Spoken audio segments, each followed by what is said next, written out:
And so after UFC 259 this weekend, there happens to be 3 big MMA stories to talk about. I'm going to try to get through each of them pretty quickly.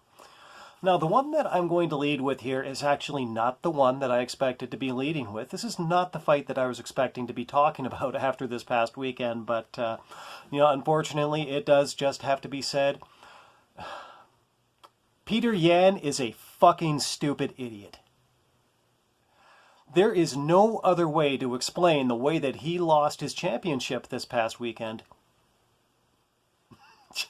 He is a fucking stupid idiot. He's an embarrassment to himself. He's an embarrassment to this sport.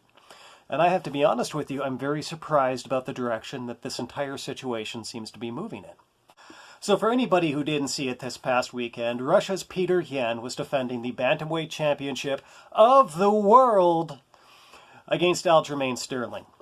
And there were not really a lot of people who expected Peter Yan to walk out of that fight as a champion to begin with. But as that fight progressed, it actually looked as if he was going to shock the world and retain his Bantamweight Championship of the world. Because Aljamain Sterling, he seemed like he was dropping off as that fight went on. You know, there were a lot of things that were going on there. I mean, Aljamain Sterling, he had a pretty good start to that fight. You know, he was definitely outstriking Peter Yan through at least the first 2 rounds of that fight, but as it got into rounds 3 and 4, something very strange started to happen. Was that Peter Yan actually started to not only take over the fight in the striking, which I think a lot of people would have expected a fighter like Yan to outstrike Aljamain Sterling, but he actually also started to out-wrestle Aljamain Sterling, and because Aljamain Sterling is a black belt in Brazilian Jiu-Jitsu, not a lot of people were expecting that to happen, but that was what was happening in the fight.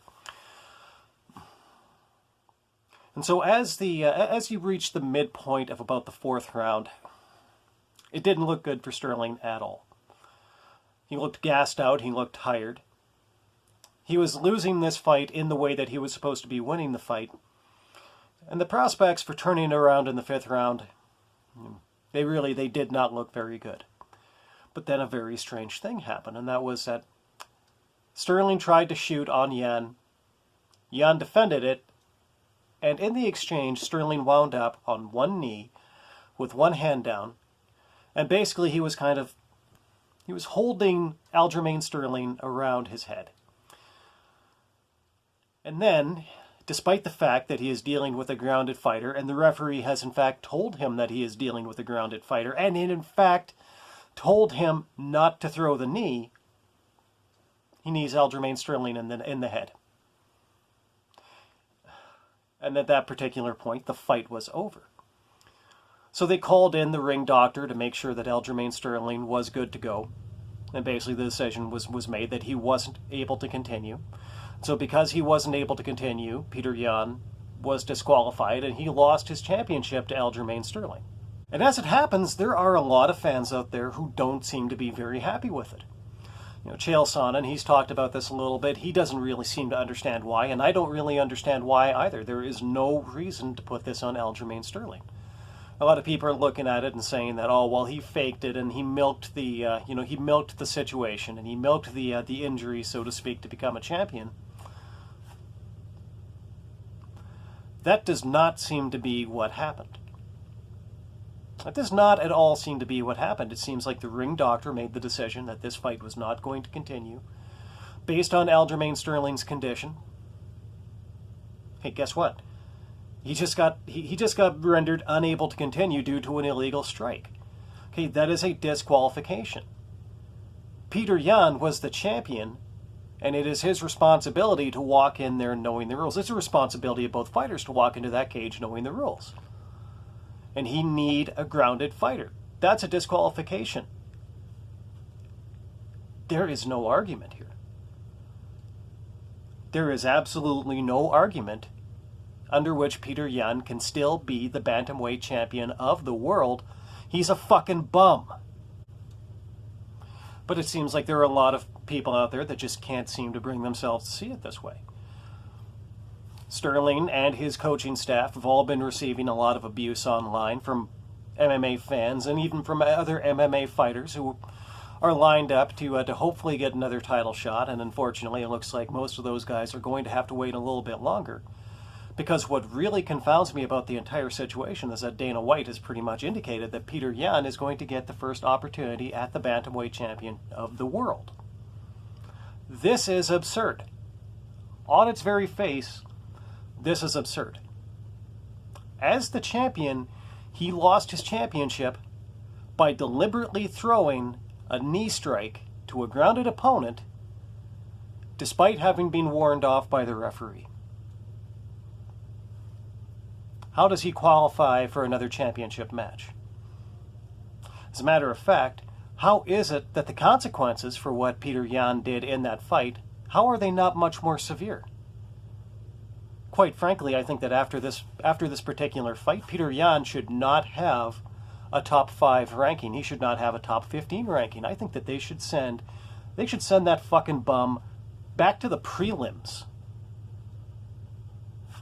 They should not even be booking him on main cards right now. Should be like, no.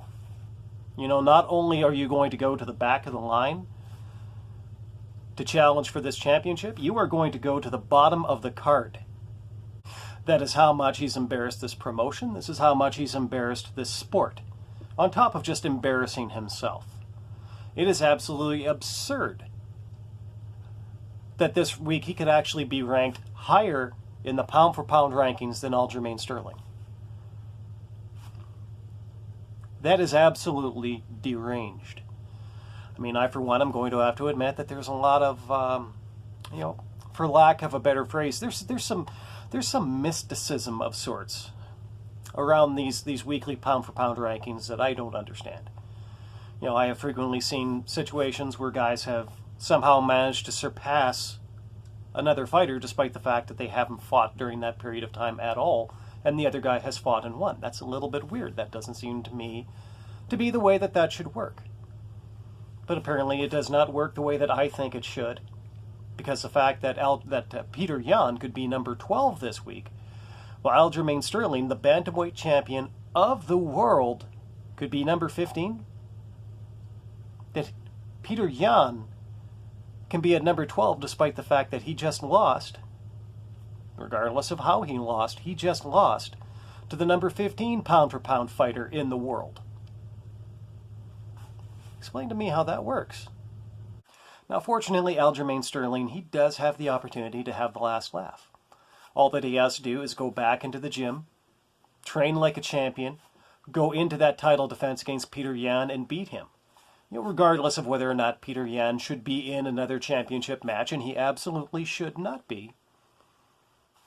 For Aljamain Sterling right now, it's a very simple proposition. Just win. Just win. You know, even with Henry Cejudo coming back, I mean, we'll see what happens with the Peter Cejudo situation. He can't be looking past Peter Yan to head to Henry Cejudo or anybody else. He has to go into that cage and just win.